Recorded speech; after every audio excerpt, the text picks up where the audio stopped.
And now, the Lowe Post. Welcome to the Lowe Post podcast live from Los Angeles, California, where my guest and I just left what was, I don't even know what the right word was, an unforgettable memorial service / celebration of Kobe Bryant, Gianna Bryant, and 7 others who died in the helicopter crash in Calabasas. And my guest is current Los Angeles Laker, Jared Dudley. How are you? Oh, man, I'm good. Just came from truly inspiring memorial for Kobe. I mean, I said on Twitter, part of the greatest thing I've ever witnessed. To be a part of that, man, is just definitely breathtaking. Did you know, what did you guys know? Cause for us, it was like, it was a mystery who was speaking almost right up until it happened. Did you know Jordan was going to speak? I did not. We didn't know anything, to be honest with you. And it's not even something we asked for. They just gave us, our +1. This is the time, be here this time to be seated. And it was more like, I mean, obviously you work for the media, but for player wise, it was just more, we were so concentrated on the game yesterday. And then today was basically about him. So they just like, just get here by this time. And I didn't think it was going to be like this. I knew it was going to be, a wild moment, but this was, I mean, bigger than anything I could ever even imagine. I guess I had the same, I just didn't internalize what it was going to be. Right. I thought it'll be a nice event and because I didn't think Beyonce was going to perform. And, right. Alicia Keys. And I don't know what you thought, but I think that Jordan speech will go down as just an all-time NBA moment. 100% agreed. It was lighthearted, but yet deep when it came to his relationship. I mean, we don't hear Jordan talk that often. I mean, obviously I know he's an owner, his Hall of Fame speech, and it's so funny even now, he remembers the memes of the crying thing, his little punchline he had with the crying meme. I couldn't believe you brought up crying Jordan. Because I don't think he likes that. I think he seriously actually doesn't like that. Yeah, I don't think so either, I definitely, because everyone uses it in a negative way, for sure, but I just think that it didn't stop his emotions. He was crying from the beginning. You could tell they had a deep relationship, and it's eating at him. And it's something that, that when someone leaves this earth a little bit too early, man, it's kind of hard to, to put in place. You mentioned his Hall of Fame speech, and one of the reasons why that's one of the things that will stick with me. Some people liked Michael's Hall of Fame speech because it's like, that's Michael. He's competitive. He remembers every slight. Yep. That's what fuels him. But even those people, even the people who liked it, I didn't particularly like it, I didn't hate it, but even the people who liked the speech, I don't think it left like a great taste in their mouths. It's like, this was a moment, like you said, for a guy who rarely talks. Yep. The greatest basketball player ever, one of two, probably the greatest ever, an absolute icon. This was his moment on the stage, and that's how he chose to use it.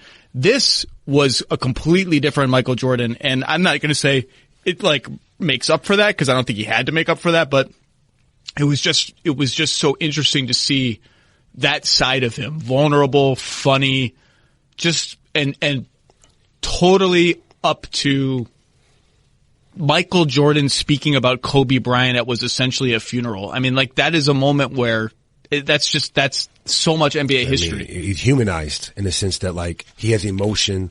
This is bigger than Michael. This was obviously about his relationship with Kobe. This was about Michael letting us in about him, about the stories of the 2 a.m. text messages, about how close he is with his daughter, how Michael now has twin daughters, has a daughter who's 30, who can, through his hatred, not even hatred, through his rival and his pestiness and annoyingness of what Kobe was to him early on, became his love for him and his joy for him, and it really inspired him, and really, I believe, will inspire Michael through the rest of his days of living, with how he treats his kids and how cool he makes it. I got 2 daughters, and so I knew Kobe was a coach, but to this extent, and to how he locked in, just as he was as a player, calling Gino, calling Jordan about tips. I mean, it's phenomenal to see how Kobe was behind the scenes as a man, as a father. Who'd you sit with? I was next to Markieff Morris, our new acquisition for the Lakers. I was next to Swaggy P, Quinn Cook. I didn't see Swaggy P was there. Yeah, he was there. I mean, there's a lot of stars. Was Bron there? I didn't see Bron. Nobody saw Bron. I didn't see him, but I saw Taurasi make a comment about Bron's fadeaway and kind of looked down. Now that joke, that took some guts. Yeah, she looked somewhere like he might have been there, but I don't know if he asked, don't show me up there, but I didn't see him on the job. I mean, I'm sitting up in the 200, so I wasn't in position to see who was there. Taurasi's the one person that can get away with it because, for one, she's the GOAT. when it comes to the women's side. She has a good personal relationship with LeBron, with the USA, and being how it is. And you try to make, sometimes when it comes to such a serious grieving matter, you have to have a couple jokes to make it lighthearted, to ease the moment. And that was early on. So I'm glad she could have some fun with it. And, well, she said something that will stick with me forever, because I told you on the way over here, one of the things that I really loved most about it was about the memorial, the celebration itself today, was in that 20-minute montage to open the ceremony. Yep. There was so much footage of Gigi playing, because I had felt like since the accident, I had seen the 5 same clips of Gigi over and over again. And there she was practicing a lefty floater on the baseline. There she was playing defense, getting a deflection. She ran a pick and roll and passed off to the roll man who scored. Yep. And it was so cool to see just the more complete picture of her as a basketball player. And Diana said something in her speech that it kind of just hit me right in the gut, you could tell it hit her too, where she said, Gigi was having the best possible time you can have as a basketball player, because she's at the age where all you care about is playing with your friends and getting better. There's no who's the alpha dog on the team. And this isn't what Diana said. I don't know what example she gave to counter. There's no, money involved. There's no trades. There's no rumors. It's just you and your friends playing and you trying to work at the craft of it. And that just she's right. And that really hit me. Even when they had the little, with Kobe's little skit they had up top, where it's basically like the cartoon and how the love of the joy of a boy, and he's 8 seconds left shooting the fadeaway. And I mean, we all were like that. I mean, every NBA player, my son's like that now. 3, 2, 1, elbow fadeaway. It's always the fadeaway. It was Jordan growing up for us. Now it's Kobe, and how it is, for some kids growing up now it's LeBron. It's the joy. It's why you make the NBA. It's the love of the game. No one even knew how much NBA players made when you're 7, 8 years old. All you wanted to do was make the shot in front of 20,000 people and put your arms up and celebrate with your teammates.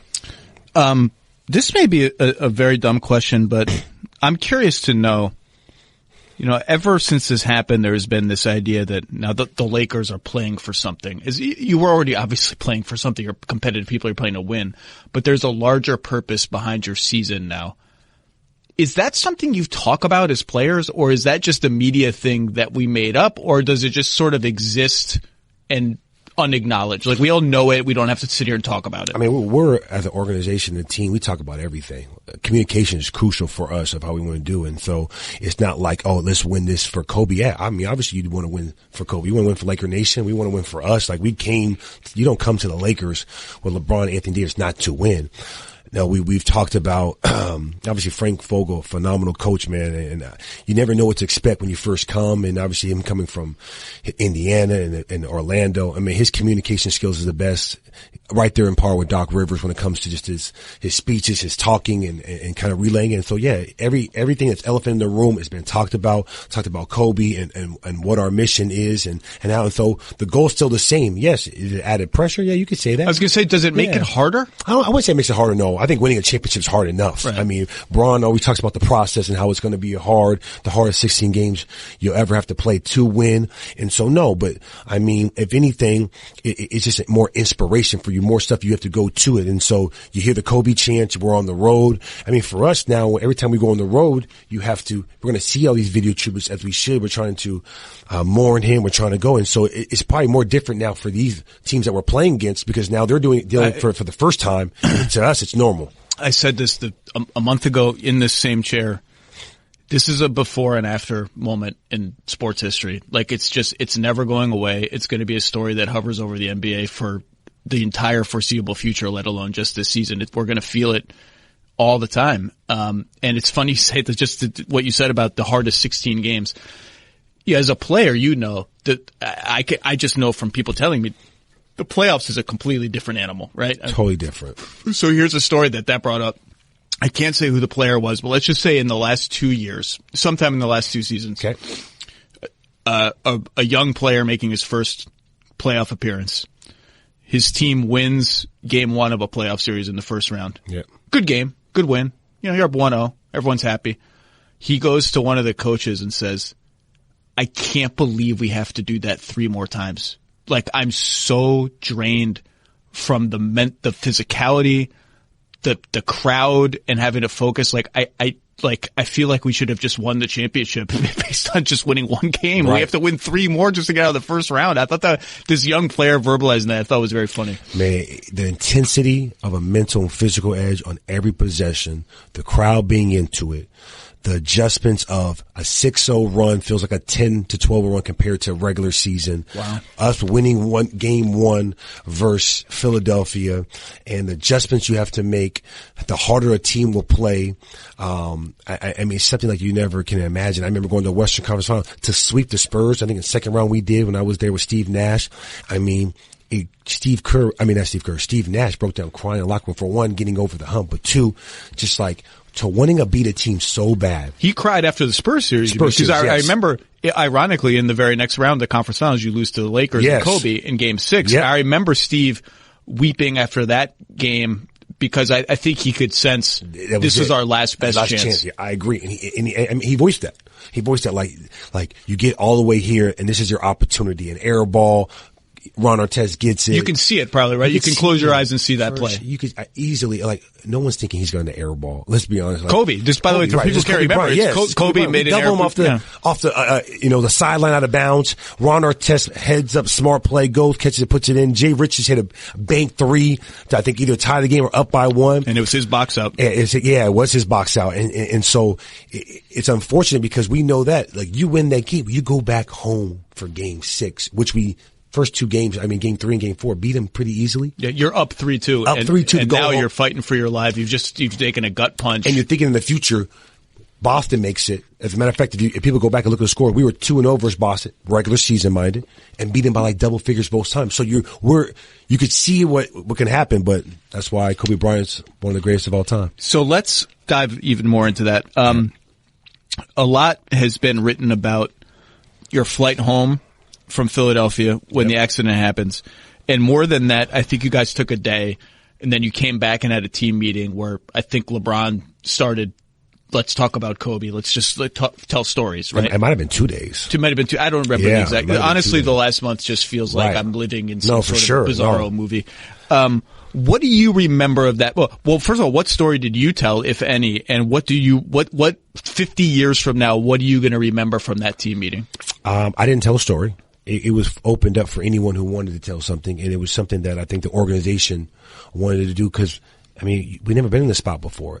There's never been an all-time great that's probably passed away this young. I don't think we've ever experienced that. And so, for one, now you're dealing with Kobe, with the Laker biggest brand during a season where we're arguably one of the best teams going for a championship. And so, to hit that really dead middle, it just never happened. So I think what they wanted to do was just try to bring everyone together and start the process of the morning, coming together, picking it up. And for me, what I remember most of it is just seeing all the commercials that Kobe's ever had. And so, when someone talked and told the story, then before the next person, it was 3 or 4 commercials. And it was just seeing like, man, like his transformation as a young man. Like you guys were watching them? Yeah, they had him on TVs around. It was basically, it was a Kobe day, and people, and what he meant to him, and Dwight Howard and LeBron and different guys, and Rob Pelinka, and it was sad. It's definitely sad. I mean, like, let's be honest, tears were shed, guys coming together, but I'll tell you one thing, it helped us out a lot.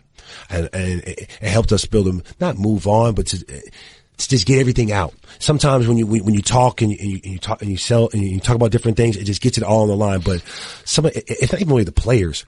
It's the fact that it's just his security guard. It's trainers that have had him for 20 plus years, even longer than we've even known him, that how he inspired and how he wanted to be better, and when it made these guys get their own personal business and work on their craft. And that's what Kobe Bryant really, to me, is inspirational.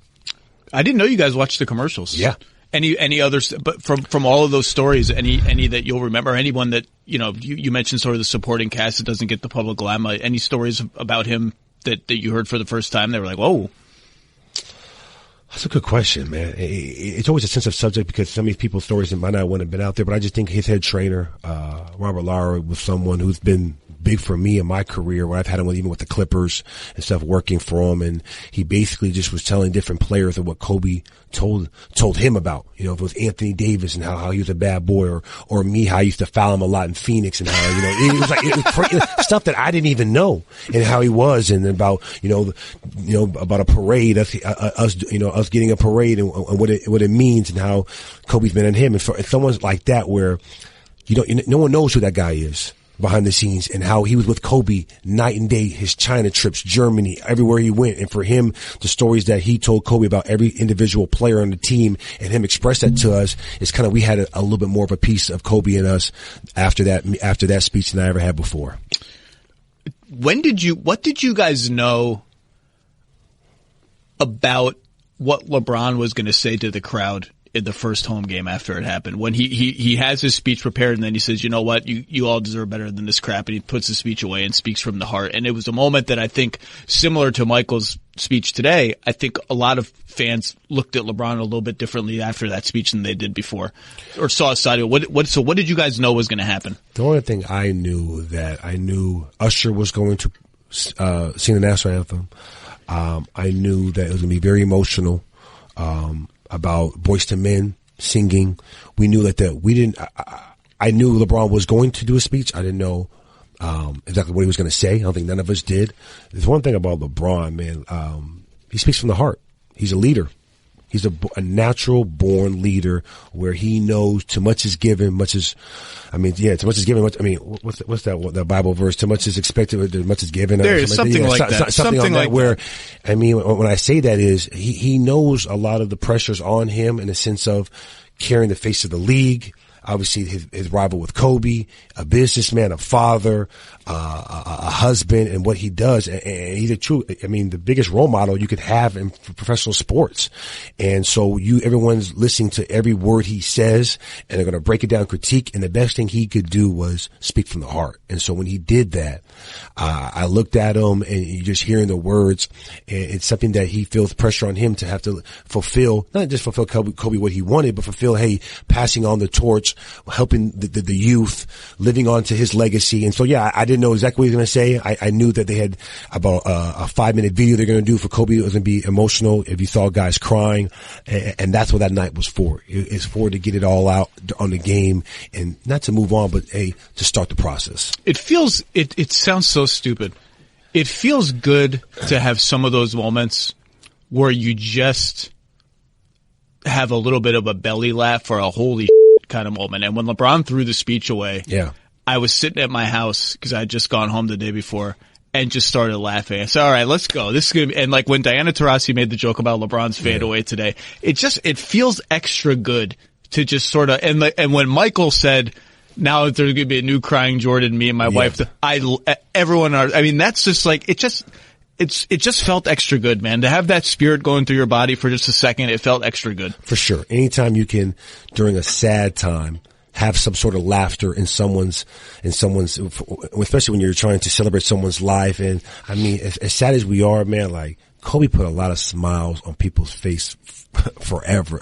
This is a global issue. This wasn't just the Lakers, NBA. This is global, where you're seeing soccer players, all the people from Africa, all different continents, trying to do this. And it feels good. It felt good laughing at that. It felt with Shaq about how he's going to take for his kids to help teach him post moves, but not his free throw. To Taurasi cracking jokes, even Gino, a head coach from UConn, about how, this is bigger than just basketball. This is him as a father, and how the text message he's getting from Kobe. And man, we were laughing because, man, Kobe was crazy in a good way, crazy of perfection, and wanting to give everything he had and leave nothing in the tank, and he did that. What I have no words for is, we're sitting there, all of us walking in like idiots, saying, who do you think is going to speak, and who did and that. I have no words for what Vanessa Bryant did today.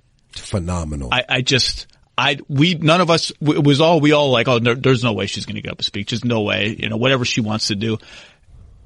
To get up there and take the stage for that long and talk about those two people in the detail and the depth that she did. I just sat there slack-jawed in my seat. Like, I just don't even believe now on some level she chooses to do it. Yeah. So she must want to do it and it must feel good for her. But when she got up there and she had to collect herself right at the beginning, man, I thought, I wonder if now that she's taken the stage and realizes what this is, that she's going to say, you know what, I can't do it. And no one would obviously blame her, but get up and do that was, apparently didn't know she was speaking, right? I didn't know she was speaking. It's unbelievable to me. I know she picked this date, the 224.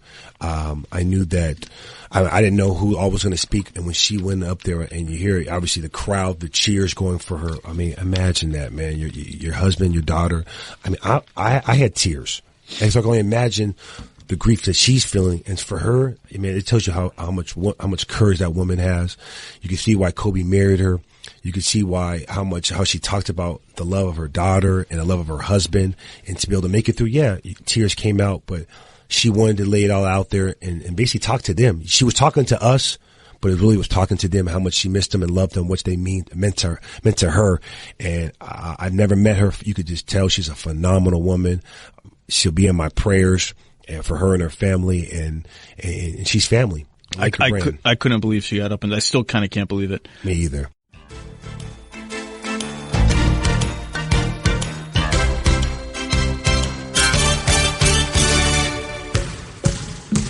Anyone who travels frequently knows how tiring it can be. Whether you're on business or on vacation, a 5-Hour Energy shot can help you stay alert and energized wherever you may be headed. 5-Hour Energy helps you get through your crazy on-the-go life. 0 sugar, 4 calories, and a convenient portable size. 5-Hour Energy is the perfect pick-me-up for busy, hardworking people. And now it comes in 2 great extra-strength tropical tastes, strawberry banana and tropical burst. Ooh. They are delicious and can take you to a tropical on-the-go experience. Try them both and then go online to shop. The number 5hourenergy.com and use the code LOWE, L-O-W-E, my last name, the name of this podcast, to receive a one-time offer of 10% off your order. That's not nothing. Go to shop5hourenergy.com, use the code LOWE, receive a one-time offer of 10% off. 5-Hour Energy, energy on the go.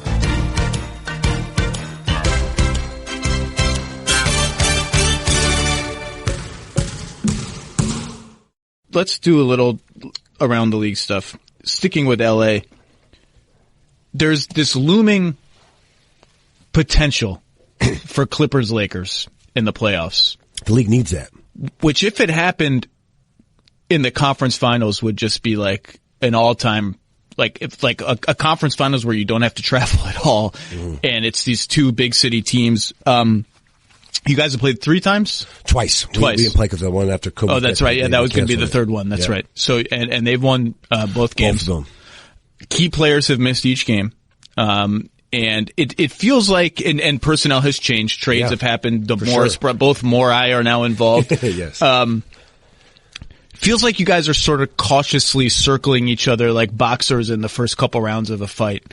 Do you guys inside your team talk about the LA thing? Like, is it something you want? Is it something do you have half an eye on? Oh, they're playing here tomorrow. Have you watched their games? I won't say that we look at them more so than other teams. I think there's 6 or 7 teams that really have a chance of winning it throughout the NBA. You always get, sometimes it's a little bit more, sometimes it's less in most NBA seasons. That's why this one's so intriguing. And so, for one, yes, teams like the Clippers are going to have your eye. I mean, any team that's Kawhi Leonard and Paul George and the talent they have, and especially them beating us twice. But it's not like every time the Clippers are playing, everyone's watching that game. But no, we definitely have an eye on them. You got to have an eye on Milwaukee, the way they've been playing. Yeah, but they're all the way out there. They're all the way in the other conference. But as players, I mean, listen.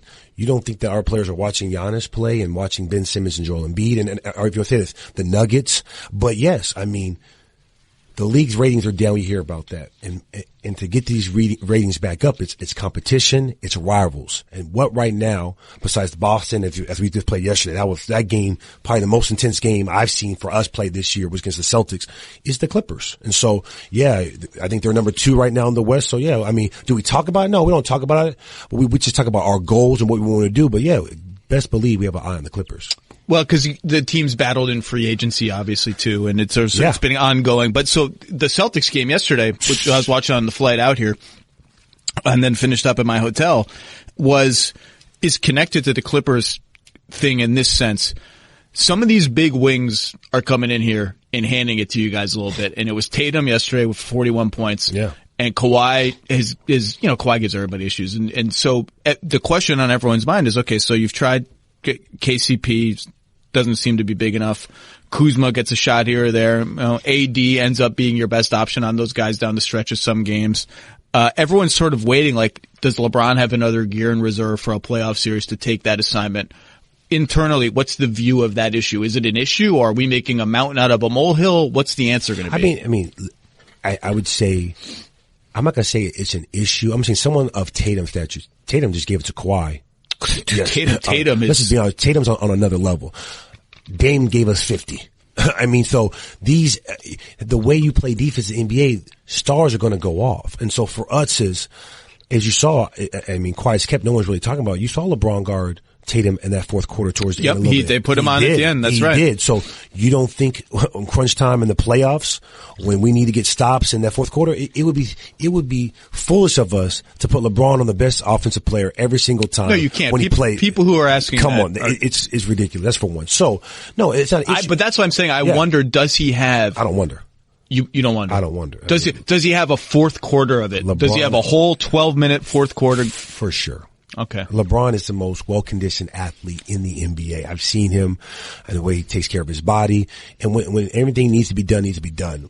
Well, I'm not worried about him. For us, we need to get better as a team, working on our defensive issues on certain stuff of how we want to be. And good thing we have 25 games because we're number one in the West, but we still got a ways to go to be able to improve the way we want to be going into the playoffs. And so for us, I would say sometimes the point guards have had quick point guards and threes that have, but at the same time, you got to worry about us too. And that's how I look at it. What have you learned? Everyone talks about LeBron and what they learned finally playing with LeBron up close and all that.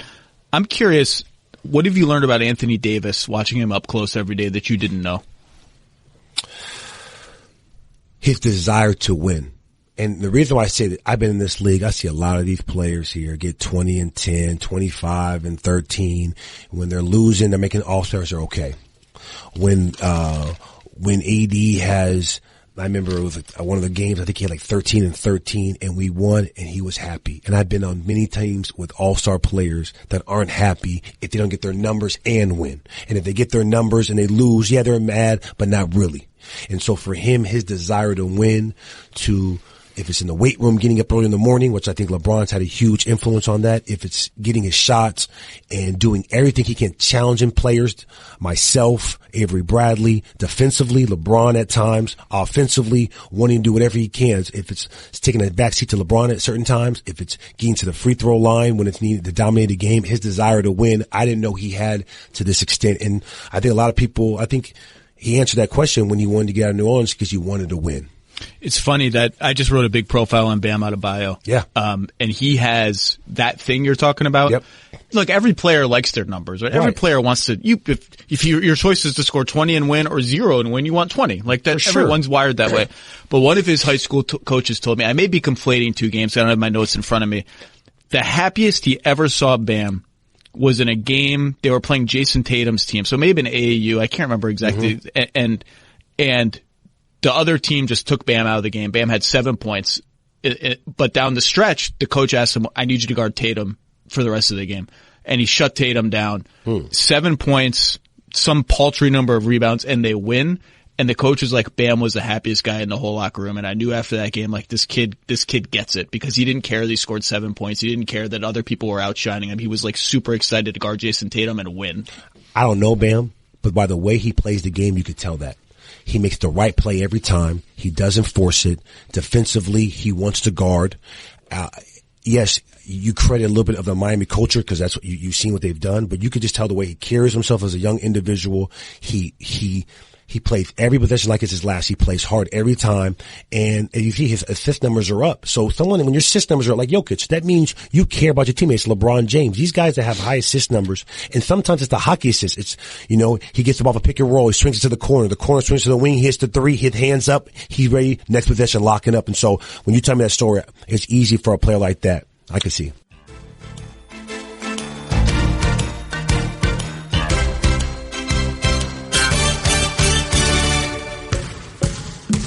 Sometimes for inspiration, you just have to look up. For more than 60 years, the Goodyear blimp has fueled greatness on the gridiron by providing aerial coverage of some of the most legendary moments in college football history. When the Goodyear blimp rises above a stadium, it inspires players to reach higher and rise to the challenge of the game's biggest moments. Now it's your turn to go further with Goodyear. Discover tires made to rise above the rest. Learn more at Goodyear.com. Goodyear, more driven.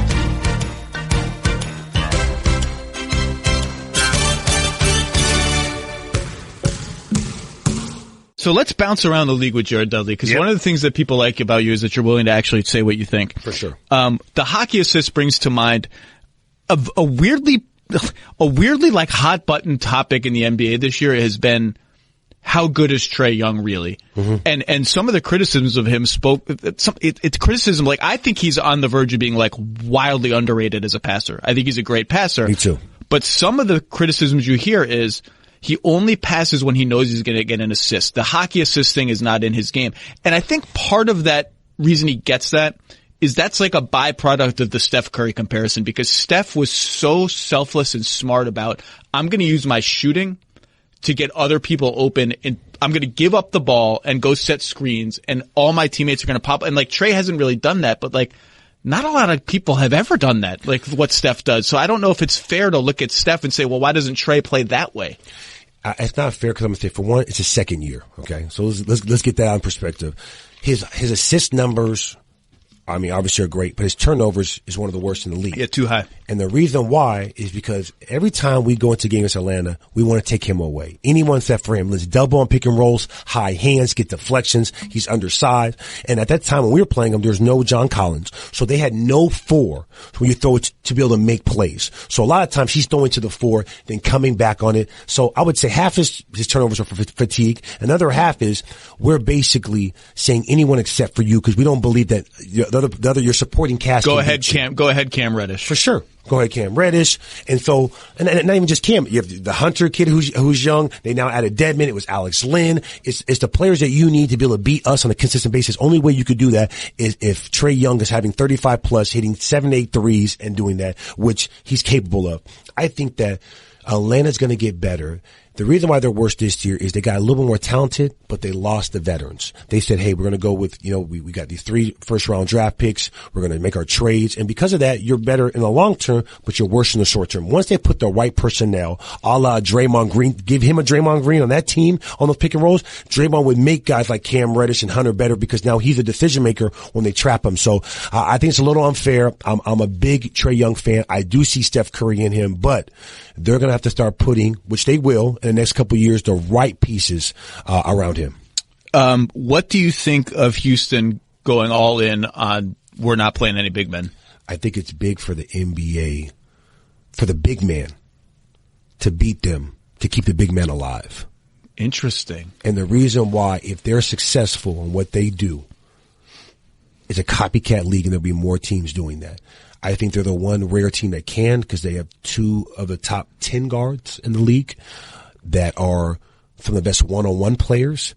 And they have my guy over there, PJ Tucker, who might be the best defensive player that we don't talk about. I put him on It's ridiculous. I put him second team. I think he might have been first team. How was he not made an all NBA team? I put him on all defense last year, first or second team, I can't remember. Because look, even if you think at his that PJ Tucker's A+ defense is not as good as Draymond's A+ defense or Gobert's A+ defense, fine. But that dude is playing PJ Tucker A defense for as many minutes as the Rockets need at every single position. I think now he's even more valuable than ever.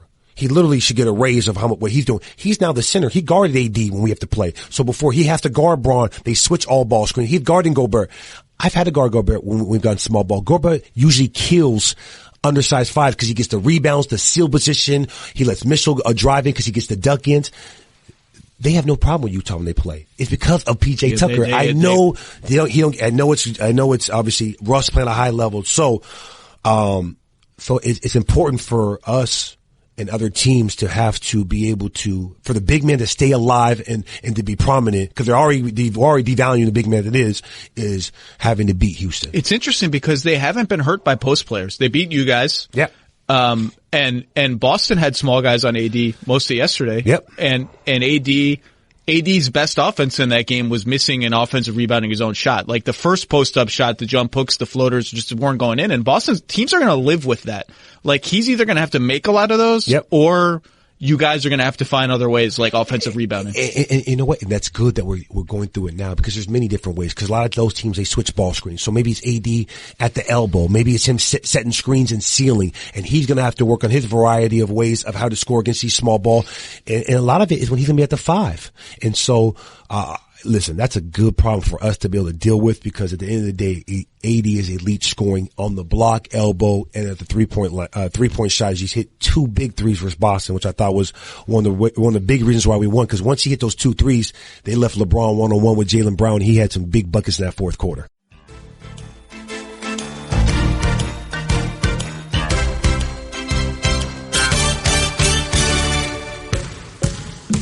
We've all had our fair share of sad breakfasts. Beige, plastic wrap, brick-shaped protein bars, day-old break room donuts, disgusting. Frozen breakfast trays, no way. Not our finest moments. But now that McChicken breakfast sandwiches are on the McDonald's breakfast menu, we should never go back to those old, sad breakfasts. The McDonald's McChicken is a breakfast worth getting up for. It's time to change your life for breakfast. Buttery, crispy McChicken biscuits and savory sweet chicken McGriddles, freshly prepared and now available nationwide, everywhere at McDonald's. That's how you wake up breakfast at participating McDonald's for a limited time.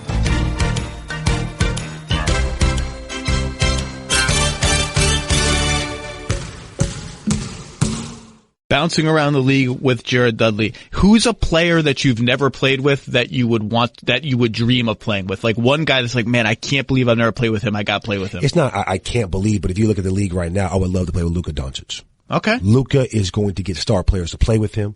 He has the LeBron quality, where being one of the most unselfish superstar players, because I would say now Luka's in that superstar category. I think he's earned it this year. I know people say we need 3-4 years. He's phenomenal. Do I think he flops a little bit too much? Yeah, but hey, you know what? It's smart. Because a lot of people flop. Yeah, you have to. You really have to now. And I'm telling you, I love the refs. I talk to the refs every pregame. It's rewarded. And I know they say it's not. And I see it. I see it with LeBron, him driving, and he doesn't flop. I know when I played against him, you think he does flop. He might, when he gets hit, he might do a little too much when he's falling on the ground. That happens. But when he goes to the basket every day, and when you give your little head snap back and feel like you've been shot, it gets the call, man. But Luka Doncic for me is that John Wall back, the guys that help you get paid, the LeBrons, John Wall types. It's Luka Doncic right now. It's funny you say that he's going to get superstars to go there, because completely unrelated, 3 separate dinners I've had with front office people around the league in the last 6 weeks. 3 different people have said a version of, all this talk about what's Giannis going to do and this and that. You know what our nightmare scenario is? And I said, what? No, not everyone is using the word nightmare, but like doomsday, whatever. And I said, what? It's like, if he ever went to Dallas, no state tax, and those 2 guys paired up together, it would be a wrap. And I thought to myself, it's funny, before people started saying to me, and to be 100% clear, no one has said this is happening or going to happen. This is just people spitballing about random stuff. But that's what we do. But I hadn't thought about it, because when you think about where guys are going to go, Dallas has just not ever gotten the big free agents. And when they got one, the Clippers kidnapped them and make sure they didn't get him. Right. So people think LA, like Miami gets in the mix. There's been like Toronto rumblings for whatever reason. And it's just, I just never ever thought of it. But I'll tell you this. I don't know how you feel. I kind of think it would be good for the league if he stayed in Milwaukee. And by the way, there is no sign that the Milwaukee train is slowing down right now. Milwaukee train not slowing down. It's not. Giannis is on a tear. I played there 1 year, had a great experience with Giannis. You saw it coming, help him. But you didn't see this coming, I don't think. No, I did not see this coming. I saw all-star. I saw the work ethic like no one else. His brothers now, who I played with one of his brothers, they were there morning time, nighttime. They lived in that gym. Not just basketball. I thought I'm throwing a football around. Those guys just love just to hang out at a young age. What I loved about him was he's like a sponge. He would ask questions. And I remember the year I left and I went to, the Wizards and we played against him. He told me like, I miss having you on the bench to come back during timeouts. What I saw out there on the floor. Cause I'd always tell him, and I do that now with Kuzma or AD. And it's something that when a player who wants to be so great, and even now he is great now, who's still a sponge, who still wants to learn, that's what makes greatness. And you saw that with the Kobe speeches, how him calling, Michael and what he sees and that. I mean, that's what really greatness is, man. I like that Michael Jordan, You know that you're really, really, really famous when it's like, oh God, Kobe's texting me again. Like this guy's kind of like this Kobe Bryant is like kind of annoying me with all his text messages where it's like anyone else gets a text from Kobe. It's like, oh, this is exciting. I'm talking to Kobe Bryant. There's only one black cat. It's Jordan, man. Name him or don't name him, whatever you want. Okay. Along the same lines, is there a coach you absolutely would not play for? Would not play. The only coach I didn't really get along with was Doc Rivers. But he's a phenomenal coach.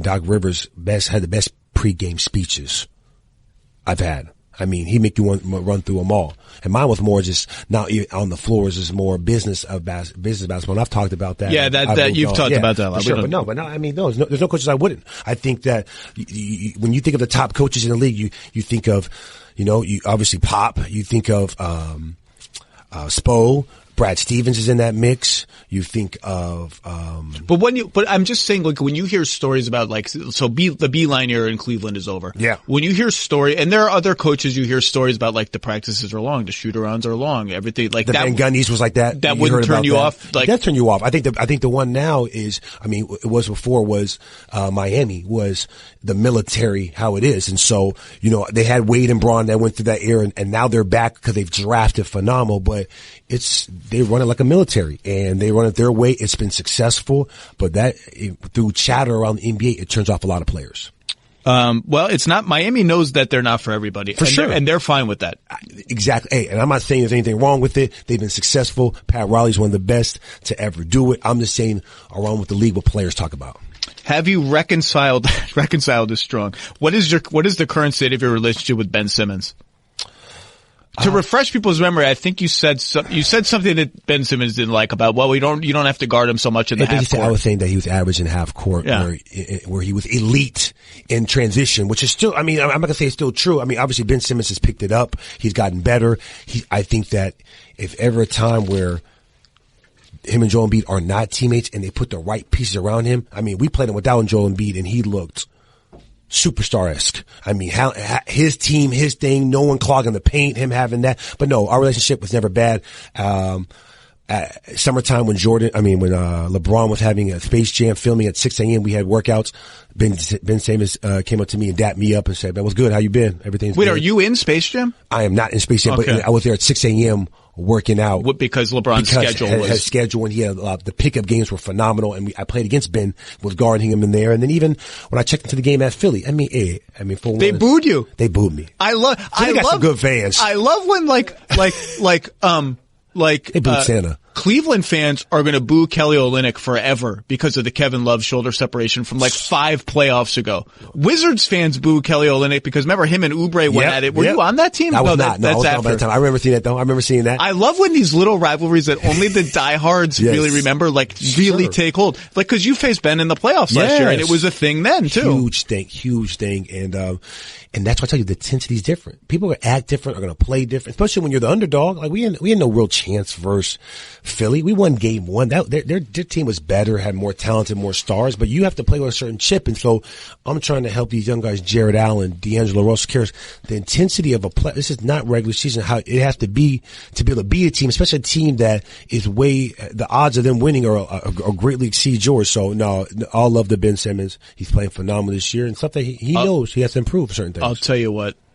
I'm crossing my fingers that this back injury is not serious, that he's had the MRI for it. Because even in that game against Milwaukee the other night, and I love the Philly-Milwaukee matchups. I just love watching it. I want to see that in playoffs. He had 2 takes to the rim in that game where for the first 2 or 3 months of the season, and this had happened earlier in his career too, he'd get ahead of steam in transition, and if he saw somebody getting in his way that might foul him, you could see sometimes he would slow up and sort of veer away from the rim. In that Milwaukee game and really over the last month, but crescendoing in that game, he was like, foul me or not, I am going to the bucket. And to me, for all the focus on his jump shot, that's the first most important step he's got to take, is to just be willing to get fouled and make free throws. 1,000%. His in transition he's one or two best players in You transition. can't do anything with it except foul him. And not even that, his passing to 3-point shooters. He leads the NBA in most 3-pointers. And it's not close. It's not even close, and he has that. And he's already an all-star. We're nitpicking. Let's be honest with you. I'm nitpicking when I was talking last year about him being the half court. I mean, yes, because you know why? We see that potential in him. We see that he could be a top 5 player, that he can have that same jump Giannis has. But I think the biggest thing that he doesn't get credit for, which he is phenomenal at, is defensively. He could be a first-team all-defensive guy this year. I think, you know what? I think he's going to be. I haven't sat down and done the list yet. You don't get the praise and the talk like that. If anything, it's just starting. Like, to me, it was last year how he was doing it. He's phenomenal defensively. And so for him to be that top 5, he has to take the shooting, get into the free throw, as you say, and say, hey, I don't, like Giannis. Giannis airball threes. Who cares? Giannis will throw in the occasional airball free throw just to like mix it up. But his confidence, I don't care, I'm going to shoot it. And that's where the level he has to get to. But and hopefully one day he does. Do you ever talk about politics in the locker room? And without naming names, unless you want to name them, are there any known Republicans on the Los Angeles Lakers roster? None that I know of. Yeah, for sure. If Trump says something crazy, I mean, we might talk about it, but now you get so used to it now, right? But no, not really politics like that, but more social issues of what's going on. And sometimes that is politics. So it depends, like Kaepernick and what's going on with him. Sometimes you might talk about that, but it wasn't like we watched the debate last night, came in there and said, hey, did you see Warren's debate issue? No, we don't go that extreme. Do we have a known, really public Republican among NBA players right now? Like Spencer Hawes was the last one. What's the one from the Wizards who used to play for the Lakers? Wagner? Mo Wagner? Is it Mo Wagner? Was it him? Am I getting my people confused? I don't know. I cannot speak to Mo Wagner's political leanings. I think it was. I think he was a Trump guy. I think it was. All right. I'll have to look that up. Look that up. If not, I apologize. There's gotta be, what I'm saying is there's gotta be for sure some closet Republicans in the NBA landscape. Easily. You saw, by the way, the voting. If only because of money. The voting, for sure. For sure. I've heard that comment. Somebody named a player that I'm voting for Trump just to keep my money. We've heard it. I mean, we say it jokingly, but at the end of the day listen, when you're in that booth voting, only you know. What'd you think of the All-Star game, ending? Phenomenal. Target score. Phenomenal. I think that's why the NBA is the best. Even though football is God, I understand that. We'll change a rule during the season. Remember the jumping on the back on the free throw lines. I mean, we'll change how if it comes to draft, the balls, who gets how many this time because you tanking, the target score. I mean, it was phenomenal. You see LeBron try to pull up Owens from half court to try to end it over Giannis, like stuff like that. Like you get that, like, is he really going to game him? Like, oh, okay. No, I loved it. I love what they're doing. I thought the dunk contest is back. Even after Zach LaVine, I thought Aaron Gordon was phenomenal, even though he got robbed. I just think the league is doing a great job, and I think we're going to continue next year. Be on the lookout. That mid-season tournament's going down. I'm just happy that Taco Fall didn't get injured. I was really worried that he was going to suffer a neck injury. Nah. Because you can't jump over Taco Fall. When you bring him out there, Aaron Gordon is going to push off his shoulders, probably hit him in the head or something. Like I was worried Taco Fall was going to get hurt. Nah. It's phenomenal how athletic these athletes are and how agile they are, man. We've been doing this since we were little kids of having dunk contests, but I feel you, but it just that was a great All-Star weekend. I know you got a lot of people who love you in Brooklyn. Yes. Who you're still talking to in Brooklyn. For sure. You talked up Brooklyn's chances as a free agent destination before anybody was, before most people were. Yep. You've talked about the convenience of their practice facility being located close to both the arena and really quick ride to Manhattan. I'm telling the Knicks, they need to build one close to that city. What are you hearing about Brooklyn now that the big guys are in there and, Kyrie's obviously injured. KD's been injured the whole season. They're 26 and 29. Just sort of, what are you hearing now? Obviously it's a disappointing year so far with the whole Kyrie thing. I just think that it takes, from an organizational standpoint, it takes a while to deal with superstars. And we're in a superstar era where they control a lot. LeBron, Kawhi now, Kyrie and KD have huge power. Before they were someone where, everyone had to go to New York and train.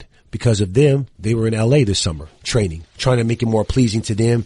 KD loves LA and trying to do that. And so of a team that was San Antonio-esque of culture and doing it this way, they're trying to keep that same culture but yet transform to the basically the key players, the superstars liking. And that's a difficult, tough one to have.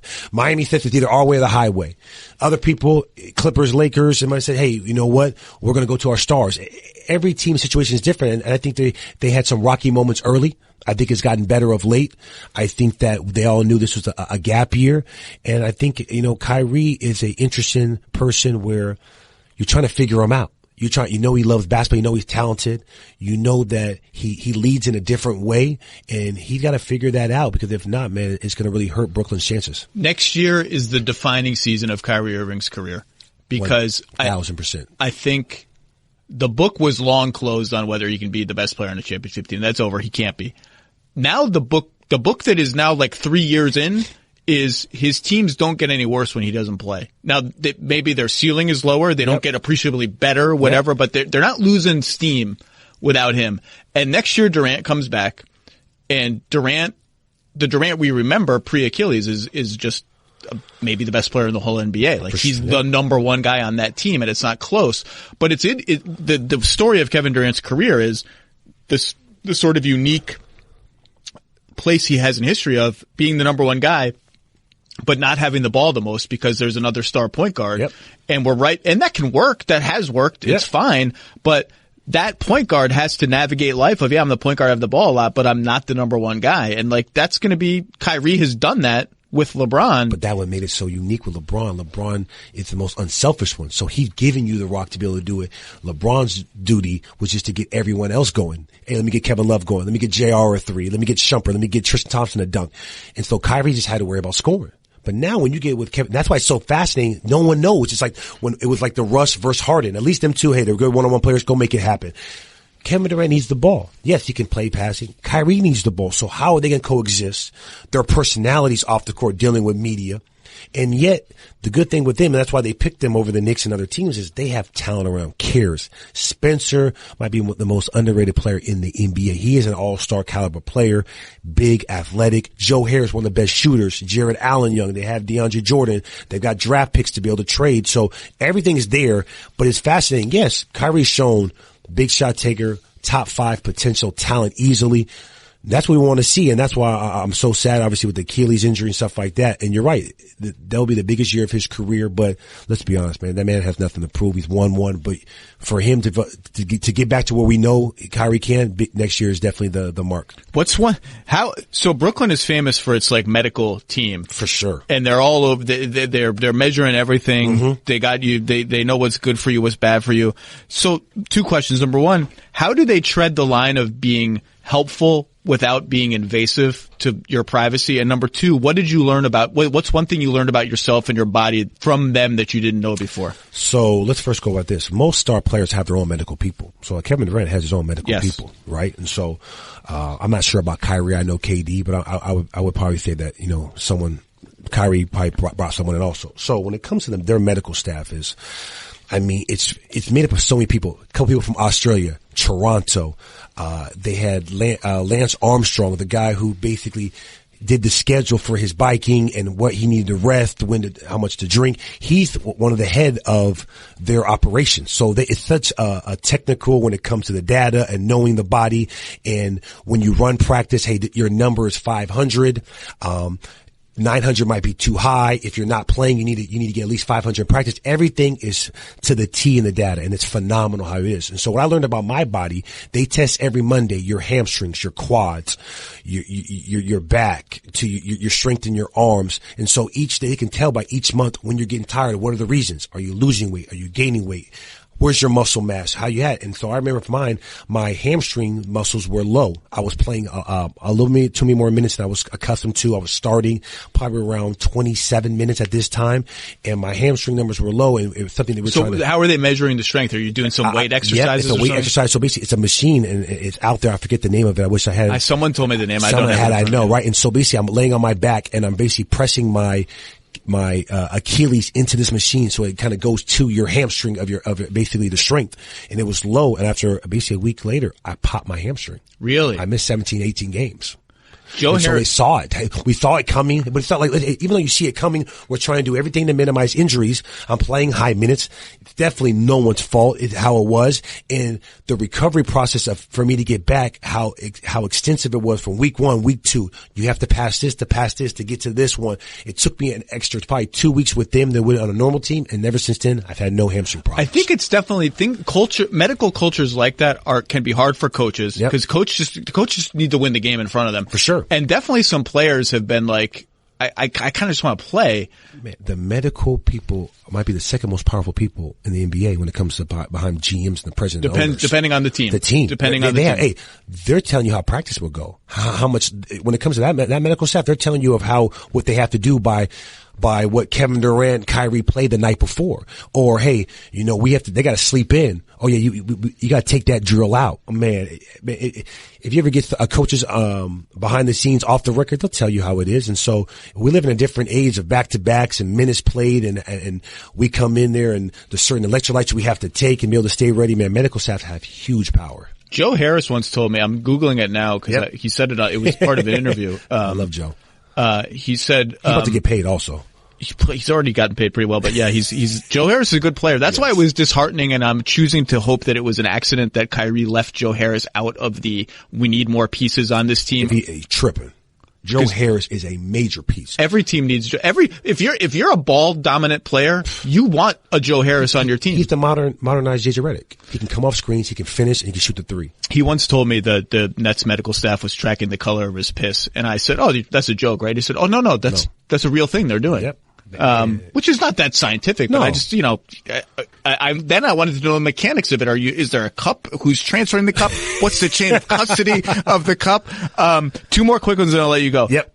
In a recent Q&A with the Athletics, Bill Oram, which was like Jared Dudley talks about lots of things. Mm-hmm. He asked you who your least favorite teammate was. Oh man, that's what comes up. When I said Blake, I mean, well, sure, I was surprised. Why?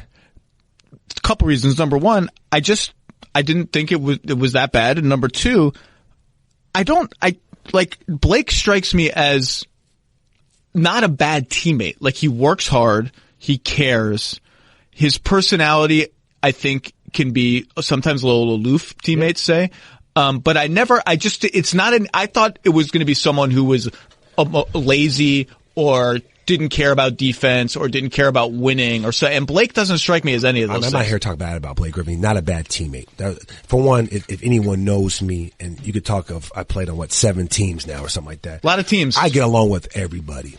Now, we're talking about these one. We're talking the Ben Simmons one. We're talking about Blake Griffin. 99% of people, and even outside, I work out of Impact from the old school to the new school. No, this is why I'm asking. That's why I'm asking. I know it's surprising. And so the reason, the problem I had with him was that was the weirdest team I've been on. I've documented that. It was bipolar. Guys would go out to dinner, not invite you. You see him at dinner. Guys do this. Everyone. It was so click heavy, which is fine. There's nothing wrong with that. And that's the Sterling year. It is the Sterling to top it. It's a weird off. year. It was just more so. Kind of after I left, the words that were being exchanged while we were playing and some of the stuff he said, I'm not going to say it right now. And so I took offense to it. And so because of that, it wasn't really even while we was playing. We had some stuff, and that team, to put the word that fit that team is bipolar. This team, they act one way one day and act the way another day. That's just what it is. And that's why we didn't win and make it. But it's really after that, us going and having the different stuff and different words. And you can call it trash. I can call it what it is. And so for me, it's just someone I get along with. He doesn't get, if you ask him, he doesn't take probably too kindly of me. And hey, I still respect him. Before his injury last year, he was playing at. He made All-NBA last year. Hell of a player. Man, hey, expanding his 3-point range. So when it comes to him as a player, boom. But leadership in that's where I kind of had it, saw a different light. I forgot that you were on this team, and I have to ask you about it because it was one of the strangest and almost instantly forgotten sagas of recent NBA history. Okay, so here's the team. Earl Watson getting fired 3 games into his second season as Suns coach. 0-3. Yep. Earl Watson fired. Yep. And I remember I wrote a big piece on the Suns a few weeks after that about where they go from here. And I remember talking to everyone involved being like, there are all these rumors about, well, the players already knew he was going to get fired and this and that. And I remember talking to people in the know saying, there's just a puzzle piece here that's not in the puzzle, and it's frustrating me because I don't really get what happened. Like Bledsoe's contract extension was possibly involved. So Then Earl Watson finally does an interview about it last year. Yep. And says, they told me before the season that they essentially gave me 2 weeks notice before the season. Wow. So did players what the hell happened? You're in the locker room. I did not. All I remember is the owner, Robert Sarver, who obviously is a good friend of mine, just basically had expectations of going to playoffs. But those expectations aren't reality. You had a young team. You just drafted 2 people in the top 10. I feel like you could be talking about the last 7 Phoenix Suns teams. For sure. and so that's what I thought their plan was. I thought their plan was, hey, we're going to 2-3 years we're going to gain, not lose on purpose, but in the sense of, hey, we're going to play all the young guys. We're going to gain all these assets, and eventually let's make a trade. We're going to hit on one. You hit on Devin Booker. You just hit on DeAndre Ayton, but it took before. You had Josh Jackson. You had Bender. You had Marquise Chris. They've all now gone from your team. Yeah, the Warriors are like the for sure. Phoenix scrap heap. You're right. You're right. And so what I think what happened is Earl got the job 2 or 3 years too early. I think that he's a hell of a mentor when it comes to speaking and knowledge of the game from that. I think that they threw him into the fire too early.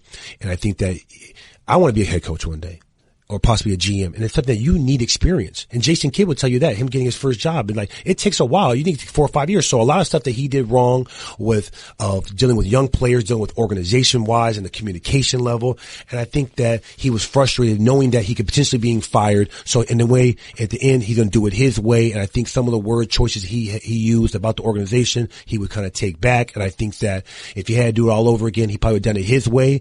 And that's the difference. When you take a job like that, and you're not on the same page as the organization. But I do remember, I don't know if they would do it all over again. They had a trade they had a deal on the table. Josh Jackson basically for Kyrie Irving. That's been rumored. No, that's truth.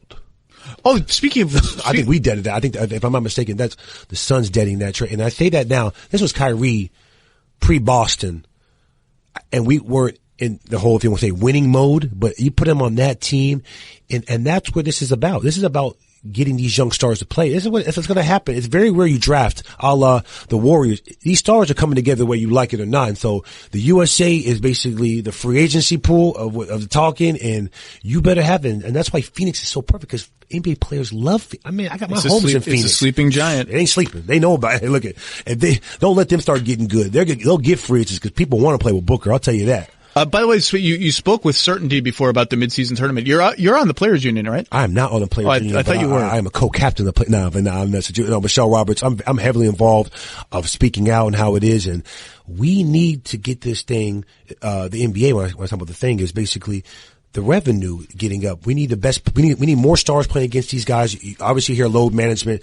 Paul George misses this game. By the way, somebody with Brooklyn told me. Yeah. Ask Jared about load management.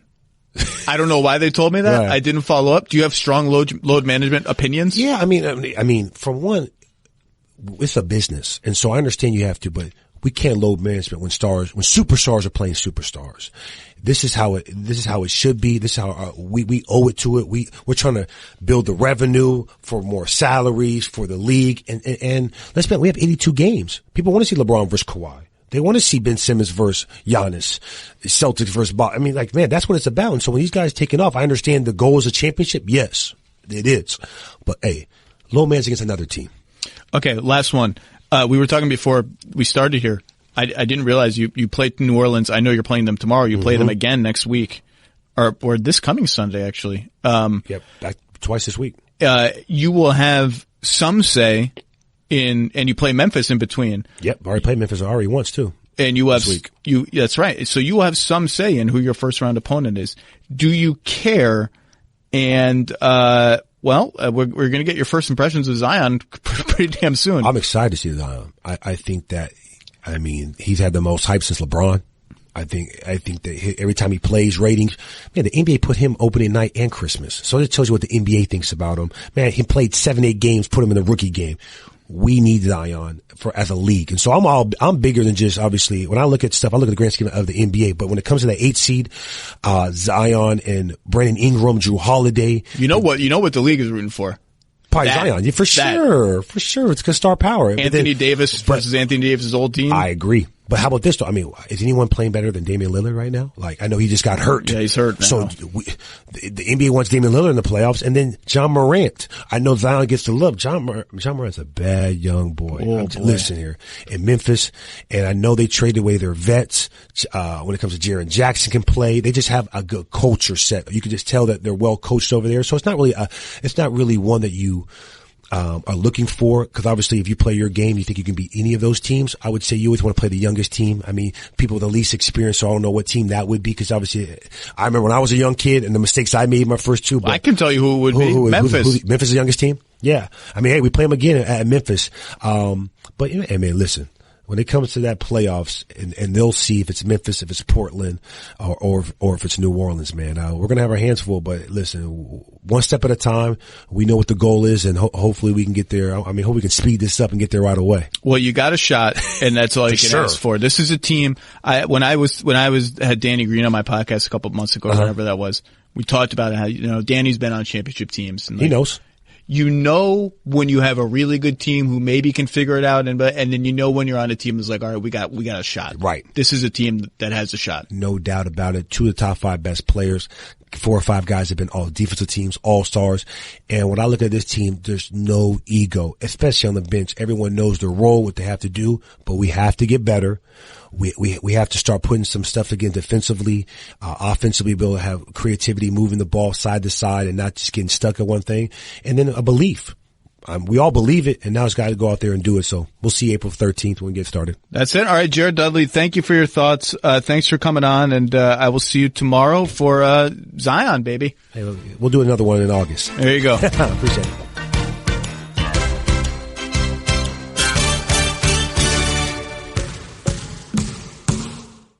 The Lowe Post is presented by Goodyear. Drive always discovers possibilities. Goodyear, more driven.